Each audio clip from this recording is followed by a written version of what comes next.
Si Arahito ay isang ordinaryong empleyado na kulang sa tulog at pauwi mula sa mandatoryong bonding trip ng kanilang kumpanya, ngunit bigla na lang nagkaroon ng aksidente ang kanilang bus at si Arahito, kasama ang lahat ng kanyang mga katrabaho, ay namatay. Nang makarating si Arahito sa kabilang buhay, mabilis niyang sinuri ang sitwasyon at napagtanto niyang namatay siya sa isang paraan, kaya't lahat sila ay nakapila para muling ipanganak.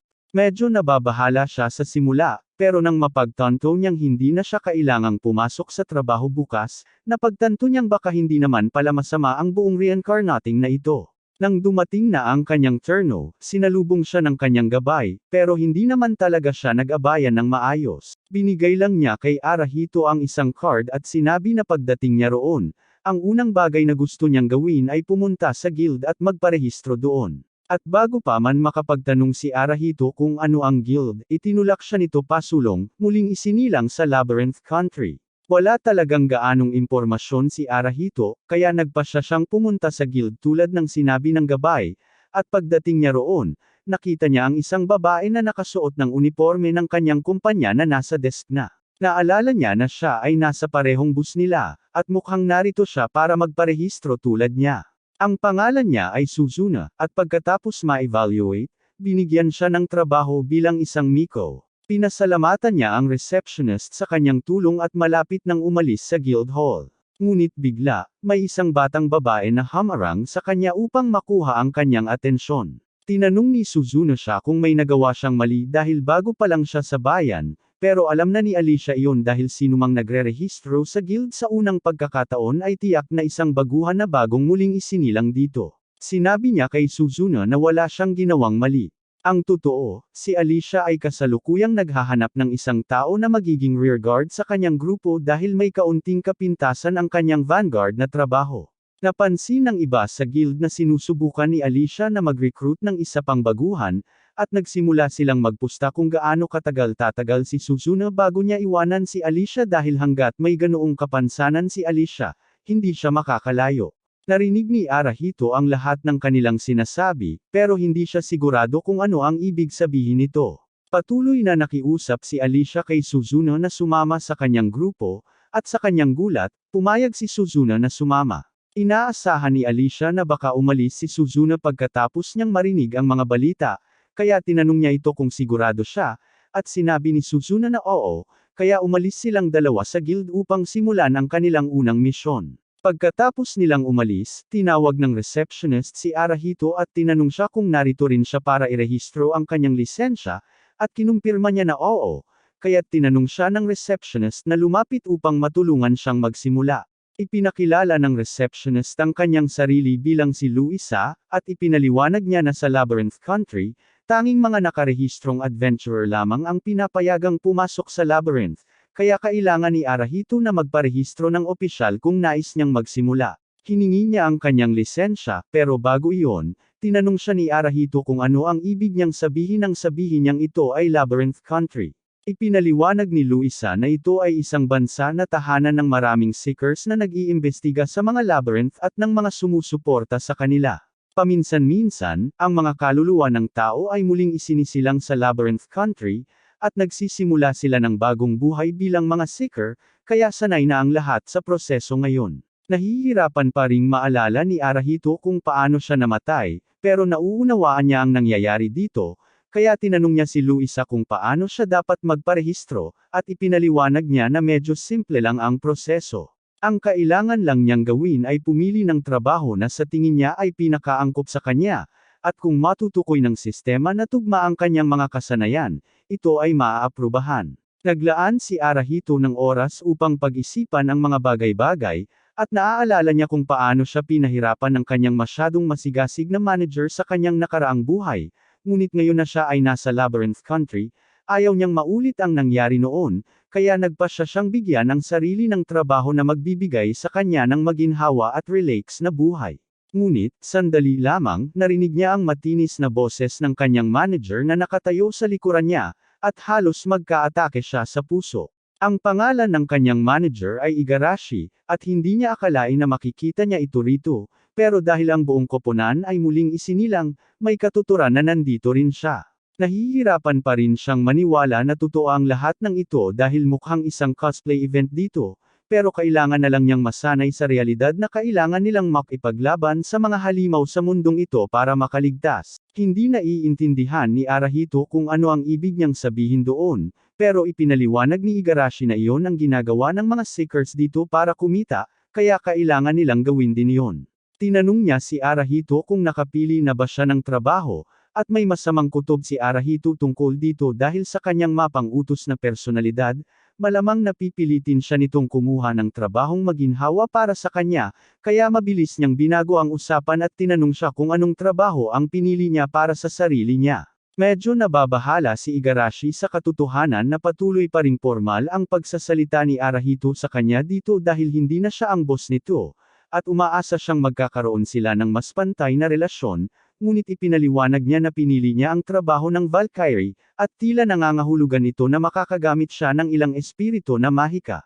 Sabi ni Arahito na mukhang napaka-impresibong trabaho iyon, at ipinaliwanag ni Igarashi na sa isang party, isa sa mga pinakamahalagang salik ay kung gaano karaming mga gawain ang maaaring hatiin sa pagitan ng mga miyembro ng party. Pinasalamatan ni Arahito si Igarashi para sa kapakipakinabang na impormasyon at sinabi niyang pipili siya ng trabaho na kapakipakinabang para sa kanyang mga magiging kasama sa grupo, ngunit nagulat si Igarashi nang marinig niya ito. Umaasa siyang gusto niyang bumuo ng partido kasama siya, pero malinaw na hindi man lang pumasok sa isip niya ang makipagtulungan sa kanya, at nadismaya si Igarashi doon.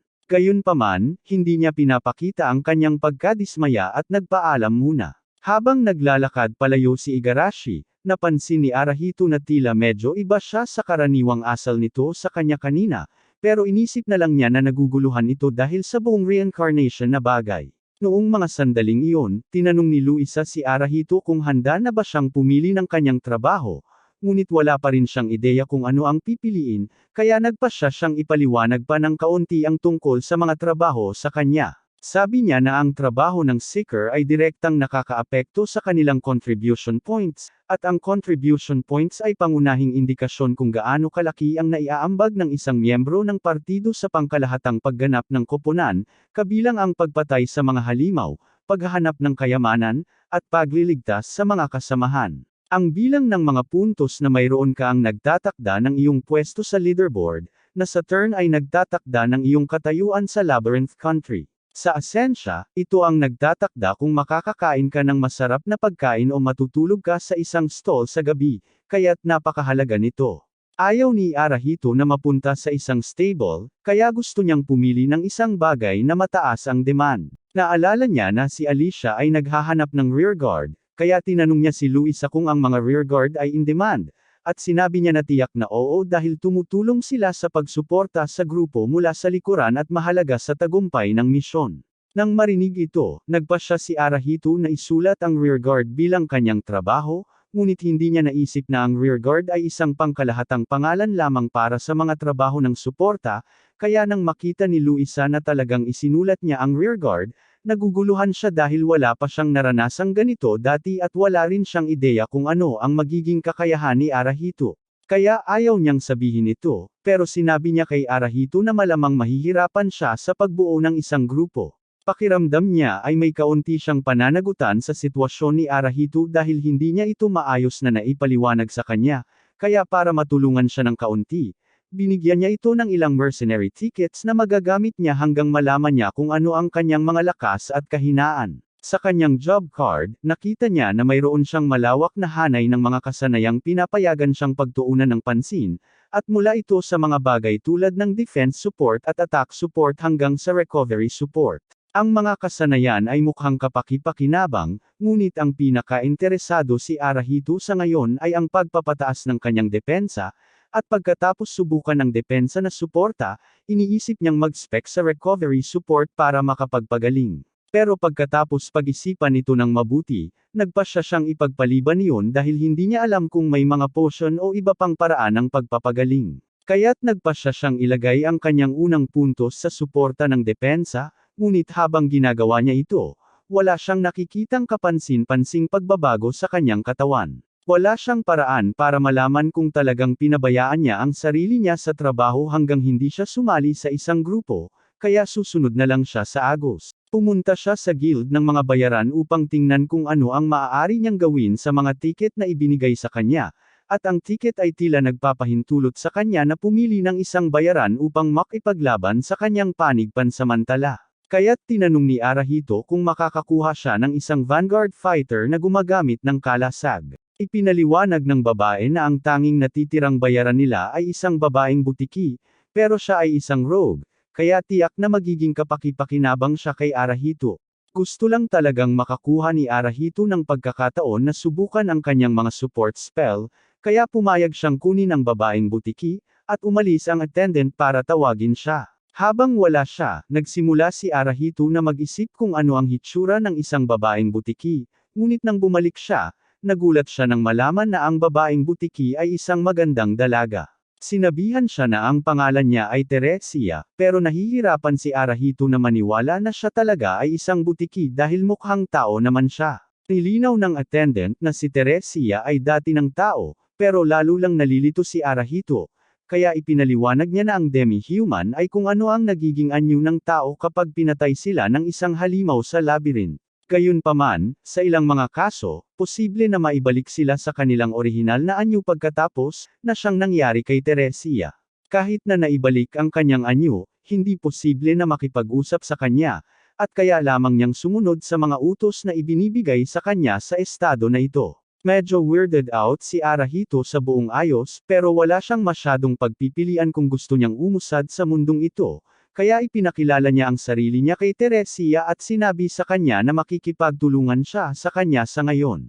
Naiinis siya na pinapagawa niya sa isang batang babae na ito na makipaglaban para sa kanya, kaya gusto niyang makahanap ng pinakamahihinang mga halimaw posible para masubukan ang kanyang mga support spell at pagkatapos noon, tapos na ang araw. Pagdating niya sa pasukan ng labirinto, napansin ng isang grupo ng mga manlalakbay na baguhan siya at lumapit upang batiin siya.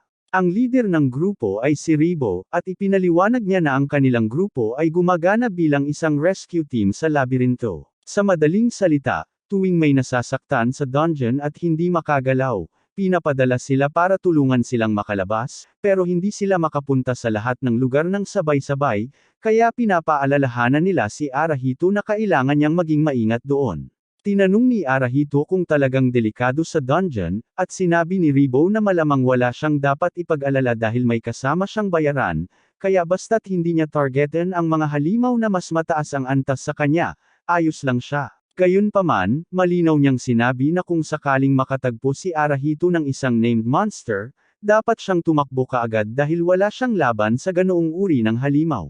Pinasalamatan siya ni Arahito para sa babala at nangako na aalalahanan iyon habang papasok siya, at pagdating nila sa hangganan ng labirinto, natagpuan nila ni Teresia ang kanilang mga sarili sa isang malawak na bukirin.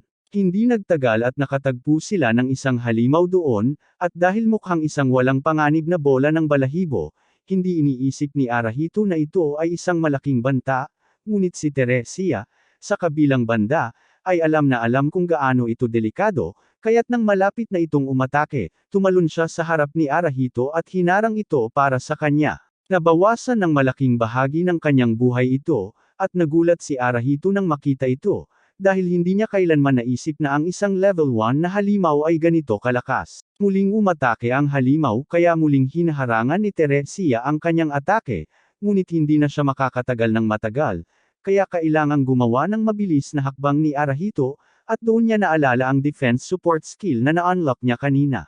Ginamit niya ang kasanayang iyon upang lumikha ng isang kalasag sa paligid ni Teresia upang protektahan siya mula sa atake ng fluff ball, at matapos itong ma-stun gamit ang isang pellet mula sa kanyang tirador, nagawa ni Teresia na hatiin ito, na nagpatay sa halimaw sa lugar. Si Arahito ay nakahinga ng maluwag na nakuha nila ang halimaw, ngunit nakakaramdam din siya ng kaunting pagkakasala dahil sa pinsalang natamo ni Teresia dahil sana ay naiiwasan ito kung ginamit niya ang kanyang defense support skill mula sa simula. Humingi siya ng tawad sa kanya dahil hindi niya ito kinuha ng seryoso kanina dahil ngayon ay nauunawaan na niya na ito ay isang usaping buhay o kamatayan, at gagawin niya ang lahat para protektahan siya tulad ng ginawa niya para sa kanya. Tinanong niya siya kung gusto na ba niyang bumalik sa ibabaw dahil medyo masakit ang kanyang katawan, pero tumango siya, na nagpapahiwatig na okay lang sa kanya na magpatuloy. Maya narinig nila ang isang sigaw mula roon, kaya nag-slide sila pababa ng burol at natagpuan ang isang grupo,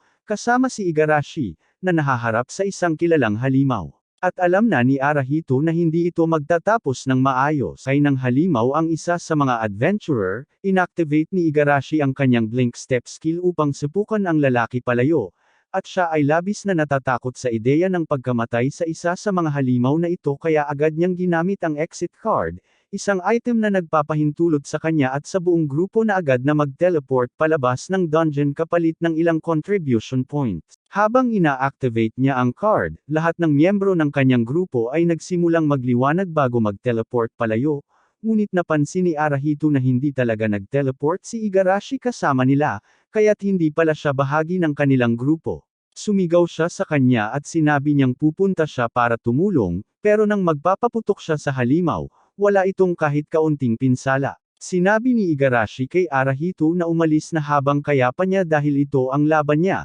at habang sinasabi niya ito, nag-charge siya ng lightning attack na tumama sa halimaw, pero kahit ganong atake ay hindi ito gaanong nakasakit dito. Ang halimaw ay muling nag-charge patungo kay Igarashi, ngunit sa pagkakataong ito, sobrang mababa na ang kanyang mana para ma-activate ang kanyang blink step skill, kaya sa halip, sinubukan niyang hampasin ang halimaw habang papalapit ito. Gayunpaman, masyadong matalino ang halimaw para sa ganitong galaw dahil bago pa man mak-contact ng sibat ni Igarashi, umikot ito pataas upang maiwasan ang kanyang atake at bumalik pababa upang durugan siya. Sinubukan ni Arahito na gamitin ang kanyang defense support skill para protektahan si Igarashi, pero nabigo ang activation ng skill dahil ito ay para lamang sa mga taong bahagi ng party ni Arahito, kaya si Igarashi ay tinamaan at nahulog sa lupa. Sinubukan niyang sabihan si Arahito na tumakbo habang kaya pa niya, pero tumanggi itong iwan siya. Sinubukan ng halimaw na targetin si Arahito, kaya tumalon si Teresia sa harap niya upang harangin ang atake, at muli siyang nag-cast ng defense support upang tulungan siya. Dahil talagang kayang-kaya ng kanyang depensa ang mga atake ng halimaw, ipinapalagay ni Arahito na nangangahulugan ito na ang halimaw ay nagdudulot ng mas mababa sa 10 pinsala bawat atake, at kung ganoon nga, sigurado siyang ang mga depensa nito ay nasa katulad na antas. Kaya't sa pagpapadala kay Teresia upang umatake at pagpapalakas ng kanyang lakas ng atake gamit ang kanyang suporta sa atake, nagawa niyang putulin ang halimaw at itulak ito sa isang malaking bato, na nagpatay dito sa isang iglap. Ngayon napatay na ang halimaw, nagmadali si Arahito sa tabi ni Igarashi upang tingnan siya, at ilang sandali pagkatapos, dumating sina Revolt at ang natitirang bahagi ng Dungeon Rescue Squad sa sahig. Kaya't humiling si Arahito kay Teresia na dalhin sila dito. Sumang-ayon si Teresia, ngunit sa mga sandaling iyon, napagtanto nilang pareho ni Arahito na umangat sila ng antas mula sa laban na iyon, at ito ay magandang balita para kay Arahito dahil ang pag-angat ng antas ay nagbigay sa kanya ng sapat na skill points upang ma-unlock ang recovery support, kaya ngayon ay maaari na niyang gamutin ang mga sugat ni Igarashi. Kinailan niya si Igarashi palapit at sinabi na gusto niyang bigyan siya ng first aid, pero para magawa iyon, kailangan niyang pumayag na maging miyembro ng kanyang grupo, isang mungkahi na masayang tinanggap ni Igarashi bago mawala ng malay. Habang tinitingnan ni Arahito ang kanyang mga stats, natutuwa siya na nakikita niyang epektibo ang recovery support at unti-unting bumabalik ang kalusugan ni Igarashi, ngunit siya ay nananatiling walang malay.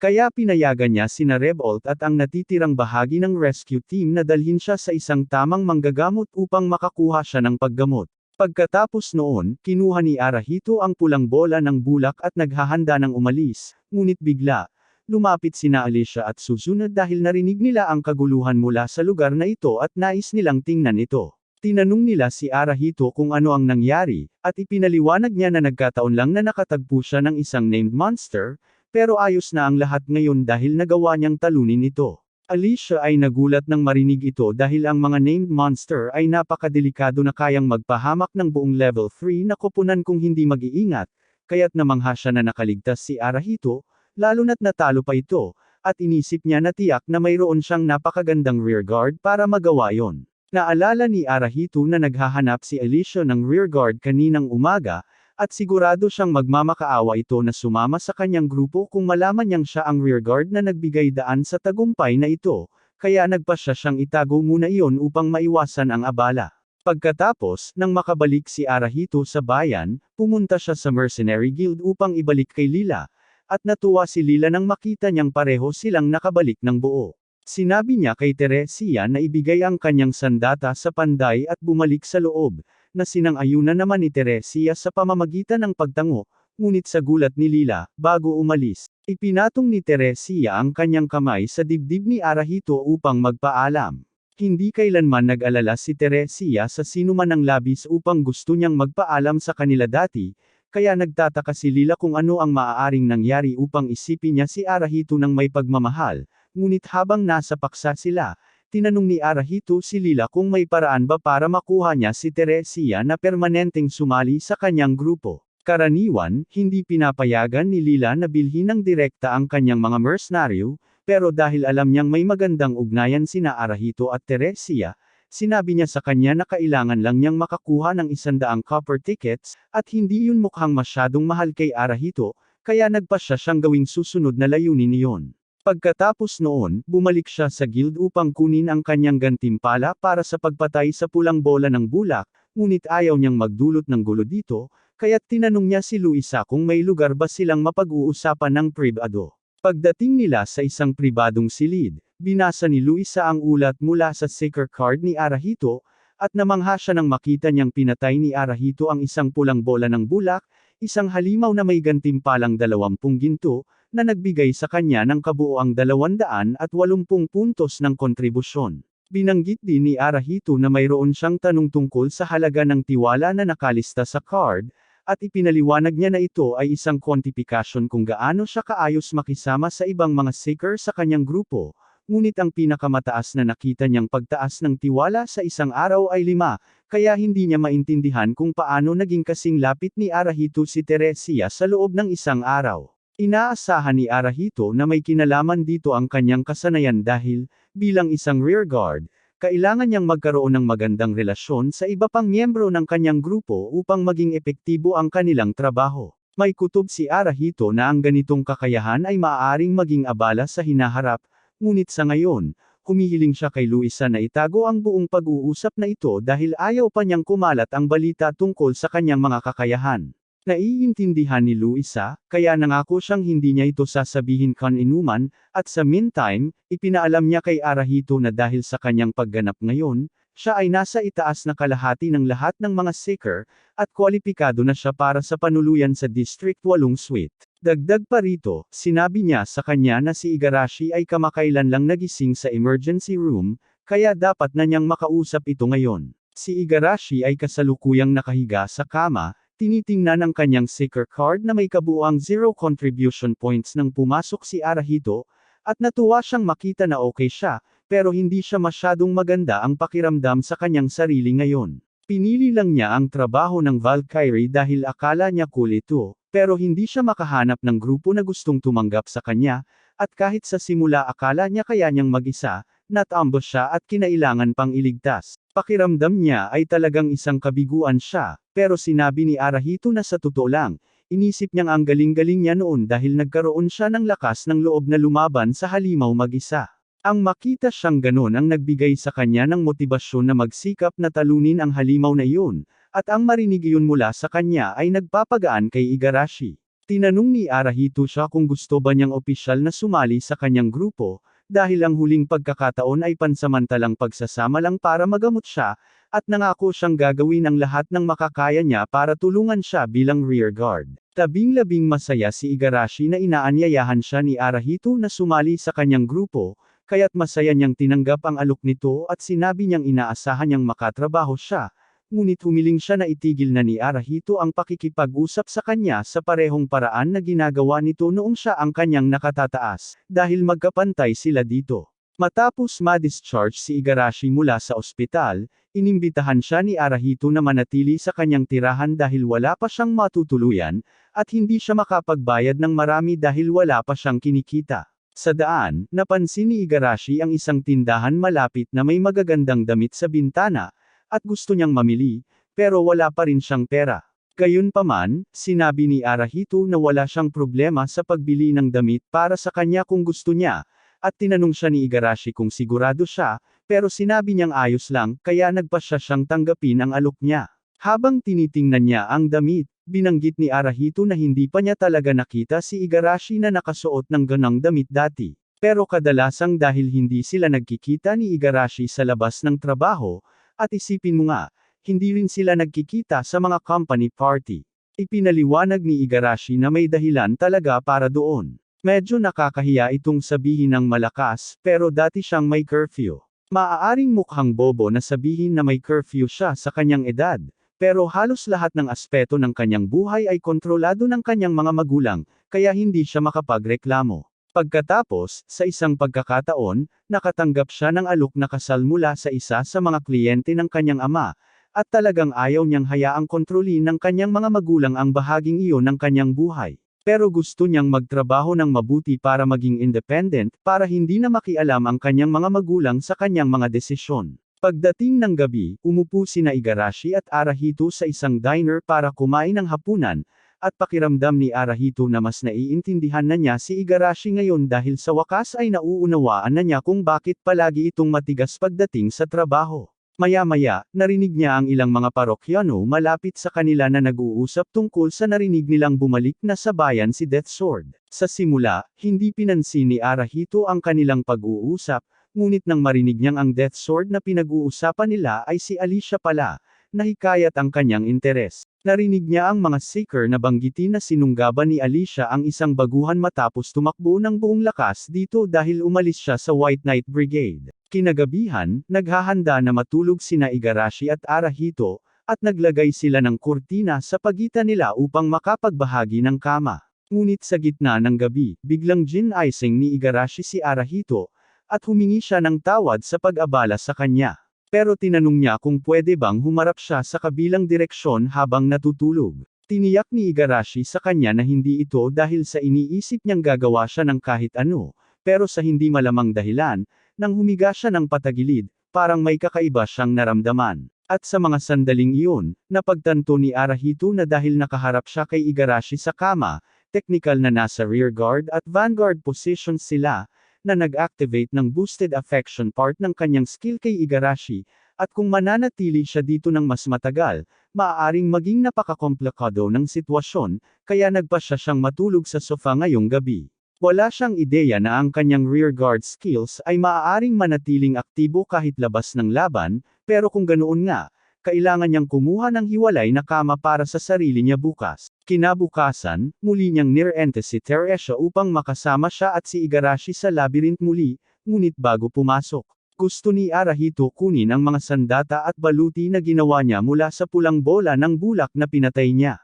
Nagawa nilang gumawa ng pulang buckler na may fire resistance para kay Teresha, isang fire resistant scarf para kay Igarashi, at isang flame upgrade para sa kanyang slingshot. At ngayon, kasama ang dalawang vanguard sa kanyang panig, sigurado si Arahito na mas madali nilang malalampasan ang labirinto. Habang lumilipas ang araw, nagagawa ng grupo na talunin ang 12-dosenang mga halimaw, at hindi nagtagal ay nakarating sila sa pasukan ng pangalawang antas ng labirinto, ngunit hindi iniisip ni Arahito na magandang ideya na bumaba doon ngayon, dahil narinig niya ang mga bulong-bulungan na may nakita silang isang kilalang halimaw doon, at sapat ang lakas nito upang tuluyang mapuksa ang isang level 3 o 4 na grupo, kaya ayaw niyang ipagsapalaran na makatagpo iyon. Gayunpaman, sa mga sandaling iyon, narinig niya ang mga sigaw mula sa kabila ng portal, at mukhang mayroong nasa panganib, kaya hindi niya maiiwan ang mga ito. Siya at ang iba pa ay naglakad sa portal, at sa kabila nito,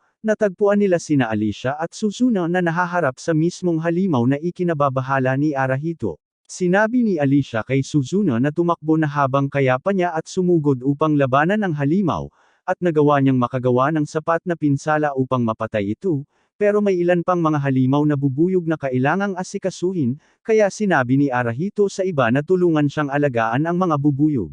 Matapos mapatay ang mga bubuyog, lumapit si Arahito kay Suzuna para tanungin kung ayos lang siya, at sinabi ni Suzuna na ayos lang siya, pero nakakaramdam siya ng sama ng loob dahil sa tingin niya'y pinapabagal niya si Alicia dahil sa kanyang kahinaan. Tiniyak ni Alicia kay Suzuna na hindi siya nagpapabigat sa kanya. Pagkatapos ng lahat, nagawa niyang talunin ang maraming halimaw mag-isa sa kanilang paglalakbay dito, at sinasabi niya na kailangan nilang magpatuloy para maging sapat ang lakas ni Suzuna upang makabalik kasama siya, pero nang sabihin niya ito, tinanong ni Arahito kung tinutukoy niya ang White Knight Brigade, dahil kung oo, mayroon siyang ilang mga tanong.